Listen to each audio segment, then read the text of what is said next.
Frères et sœurs, que la paix du Seigneur vous soit une fois de plus accordée. Vous, c'est tous ceux qui ont accepté d'être partenaires, tous ceux qui ont accepté d'être amis de l'émission La Cruche d'Or. L'émission La Cruche d'Or, c'est votre émission, c'est notre émission, qui est conçue par l'église AGC, que dirige votre serviteur, pasteur Kado Kabasele. Cette émission a pour objectif l'éducation chrétienne, l'édification des uns et des autres, la communication de la grâce. Et tous ceux qui ont pris l'habitude de suivre notre émission ne diront pas le contraire. Beaucoup ont été impactés de la grâce et beaucoup de serviteurs ont amélioré leur façon de servir le Seigneur. Aujourd'hui, vous aurez l'occasion de suivre un enseignement intitulé « Les relations ». Je pense que vous tous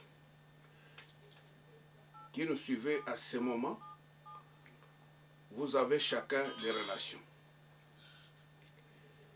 Et je peux dire que la vie est faite de relations. Voilà pourquoi nous allons lire dans le livre de Amos, chapitre 3, verset 3.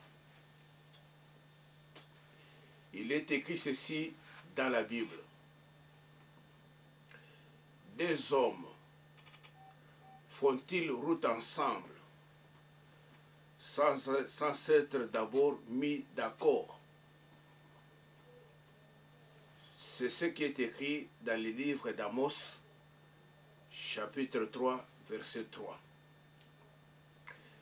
Deux hommes ne peuvent pas marcher ensemble si au préalable, ils ne se sont pas mis d'accord. C'est-à-dire, pour qu'il y ait relation entre deux ou plusieurs personnes, il faut qu'il y ait les termes ou les conditions de cette relation. Pour aller même au commencement des choses, quand nous lisons dans Genèse chapitre 2 au verset 18, le Seigneur Dieu dit, « Il n'est pas bon que l'homme soit seul. » Si l'homme est seul, sans relation, c'est un homme mort. Il n'a pas sa raison de vivre. L'homme doit être toujours accompagné. L'homme doit avoir des relations avec les autres. Cet enseignement est très important parce qu'il va nous édifier, il va nous orienter, il va nous aider à comprendre comment vivre dans des relations avec les autres. Nous devons savoir qu'il y a des relations verticales et horizontales. S'agissant de la relation verticale, il s'agit tout simplement de ce lien qui doit exister entre Dieu créateur et l'homme créé à l'image de Dieu. J'aimerais vous dire que l'homme n'est pas l'évolution, le produit de l'évolution, mais c'est bien le produit de la création. Nous avons été tous créés par Dieu. Que personne ne vous dise que l'homme vient du singe ou que l'homme c'est l'évolution du singe ou quoi que ce soit. Non. Ça c'est faux et archi faux. L'homme a été créé à l'image de Dieu, d'où il faut chercher à avoir une relation étroite avec ce Dieu qui nous a créés. Nous parlons aussi de la relation horizontale. La relation ou le lien qui doit exister entre chacun de nous avec son prochain. C'est une relation horizontale. Dans le livre de Proverbes chapitre 27, verset 18, la Bible dit « Celui qui soigne un figuier en mangera les fruits. » Et moi je peux dire « Celui qui soigne ses relations en bénéficiera. » Si toi tu ne sais pas soigner tes relations, tu ne sauras pas aller loin. Parce que les relations payent.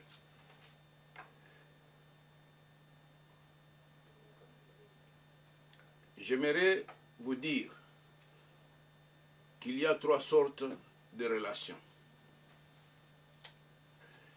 Il y a des relations simples. Simples pourquoi? Parce qu'il n'y a pas un contact quelconque entre 2 personnes. Parce qu'il n'y a pas une alliance. Parce qu'il n'y a pas une amitié entre 2 personnes. Ce sont des relations simples. Le matin, quand tu quittes ta maison pour aller au service, pour aller au marché, peut-être pour aller à l'église, tu rencontres les gens sur ton chemin. Ce sont des gens que tu ne connais pas. À des moments, ça ne te dit absolument rien, tout comme tu peux les saluer en passant. À Texas, nous avons remarqué que tout le monde a un petit sourire qui ne dure pas plus d'1 seconde. Quand il passe, tu te rencontres sur la route, tu ne les connais pas. Il fait tout simplement « Hi !» et il passe. Pourquoi il passe? Parce qu'il n'y a pas de lien entre toi et lui.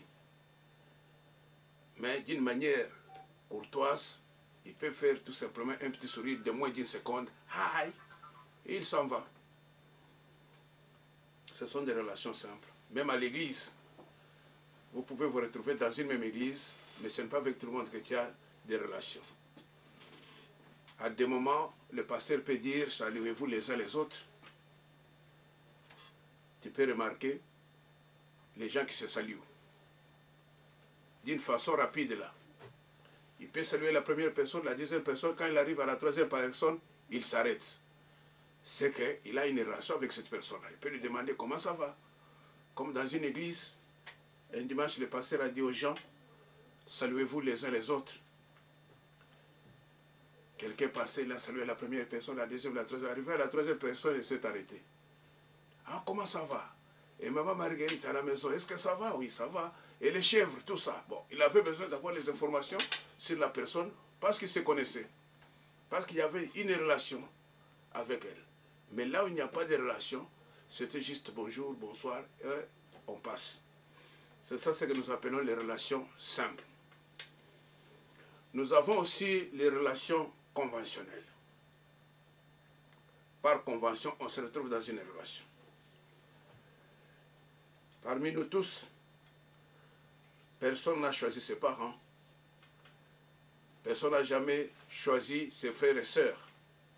On se retrouve dans une relation. Ici, de même clan. Ici, de mêmes parents. On est dans cette convention-là. Tes parents peuvent être aveugles, paralytiques, ivrognes, mendiants. Ce sont tes parents. Tu ne les as pas choisis, mais tu te retrouves avec eux comme parents. Les enfants que tu as là, tu ne les as pas choisis, mais tu te retrouves avec ces enfants-là. On doit savoir comment entretenir de telles relations. Quelque part à Kinshasa, en Lingala, on dit « Oyabali maman de papa ». Donc, une femme peut être veuve avec des enfants et peut se décider de se remarier. Celui qui la prend en mariage devient automatiquement papa de ses enfants. Donc c'est dans une convention. Et les enfants doivent savoir comment se comporter vis-à-vis de ses papas. Les papas doivent savoir comment se comporter vis-à-vis de ses enfants. Si on ne sait pas soigner ces relations, on risque d'avoir toujours des problèmes dans la vie. Dans la convention, les enfants doivent obéir aux parents. Les parents doivent savoir comment traiter leurs enfants. Dommage qu'ici aux États-Unis, où nous passons cette émission, il y a la loi ou la constitution des États-Unis qui domine même sur la parole de Dieu. Quand nous lisons la parole, la Bible dit que Dieu, en tant que notre Père, il nous châtie parce qu'il nous aime. Mais si, quand un parent châtie son enfant, ça devient un problème de la police. Et ça crée souvent des problèmes. Vous pouvez remarquer que beaucoup de gens que la police a récupérés, parce que les parents sont en train de les châtier et qu'on sort, la plupart de ces enfants-là deviennent des bandits. Parce qu'ils échappent au contrôle des parents. Parmi beaucoup de gens qui fument du chanvre, on retrouve les enfants qui ont été arrachés du toit paternel pour se retrouver dans la rue. Donc, il y a des relations qu'on doit entretenir. Les enfants doivent savoir qu'ils sont sous la tutelle de leurs parents et que les parents peuvent utiliser n'importe quel moyen pour pouvoir les redresser et pour les remettre sur des rails. Ce n'est pas un problème de faire intervenir la police. On est dans cette relation, on doit chercher à obéir à la parole de Dieu. La Bible dit aux parents de ne pas irriter leurs enfants. Et la même Bible demande aux enfants de se soumettre aux parents. Nous avons la troisième catégorie, ou la troisième équipe de relations, relations par alliance. On peut se retrouver dans une relation par alliance. Nous avons l'exemple qui est dans 1 Samuel chapitre 18, verset 1 jusqu'au verset 4. La Bible nous dit que Jonathan aima David de tout son cœur. Il fit alliance avec David jusqu'à prendre son manteau et le remettre à David. Il prit sa ceinture et ses armes, les remit aussi à David, pour dire que dans cette alliance, comme nous sommes entrés dans une alliance avec toi, le manteau qui représente ma personne, toi tu deviens moi, moi je deviens toi. Dans une alliance, la personne devient toi. Donc vous devenez un. Il y a d'autres coutumes. Quand on entre dans une alliance, on se donne du sang. Parfois on applique le sang sur le corps et ainsi de suite pour dire que nous sommes dans une alliance. C'est une relation d'alliance. Et la plus grande alliance, c'est l'alliance de l'homme, de Dieu avec l'homme. Ça c'est très important. Cette alliance passe absolument par le sang de Jésus-Christ. Bien-aimés frères et sœurs, dans Jean chapitre 3, la Bible dit, et comme Moïse éleva les serpents d'airain dans le désert, il faut de même que le Fils de l'homme soit élevé, afin que quiconque croit en lui ne périsse point, mais qu'il ait la vie éternelle. Si dans le désert, les hommes avaient été mordus par les serpents, pour leur épargner la vie, Dieu a demandé à Moïse de se fabriquer un serpent d'airain et de le suspendre sur une perche et de demander à tous les enfants d'Israël qui avaient été mordus par le serpent de lever le regard sur le serpent d'airain. Et toute personne qui était mordue, quelle que soit sa blessure, une fois qu'elle levait les yeux et le regard vers le serpent d'airain, cette personne-là était guérie. Pour dire que dans cette dispensation, il n'y a que Jésus-Christ qui sauve. Si autrefois, Dieu avait utilisé le sang des boucs, le sang des agneaux, des tourterelles, pour expier les péchés des enfants d'Israël, dans cette dispensation, le seul sang de Jésus-Christ nous suffit pour être en alliance avec Dieu. Que personne ne te dise qu'il faut passer par les prophètes des temps derniers, qu'il faut passer par les prophètes de noir ou par les prophètes de blanc. Le seul sang qui sauve l'humanité tout entière, c'est le sang de Jésus-Christ. Nous pouvons entrer en alliance avec Dieu par le sang de Jésus-Christ. Je suis très content parce que tu es en train de comprendre ces choses. Et si tu es avec moi là où tu es, tu peux dire Amen très bien. Que Dieu te bénisse pour la compréhension. Si quelqu'un t'apporte une autre voie du salut qui n'est pas le sang de Jésus-Christ, qu'il soit anathème. La seule voie par laquelle l'homme passe pour être sauvé, c'est le sang de Jésus-Christ. Le sang qui nous sauve, le sang qui nous libère du péché, le sang qui nous donne l'espérance. Et par le sang de Jésus, nous avons la victoire sur nos ennemis. Voilà ce que nous attendons par la relation par alliance. Cela étant, nous passons à quelques principes qu'on retrouve dans les relations. Le premier principe, pour que tu puisses entrer dans une alliance avec quelqu'un, il faut que cette alliance soit clairement définie. Que la relation puisse avoir sa raison d'être, c'est-à-dire le but que cette relation doit poursuivre. Une relation doit avoir une saison et une relation doit avoir la vie. On n'entre pas dans une relation avec quelqu'un pour le plaisir de le faire. Il faut chercher à savoir pourquoi Dieu t'envoie dans telle relation.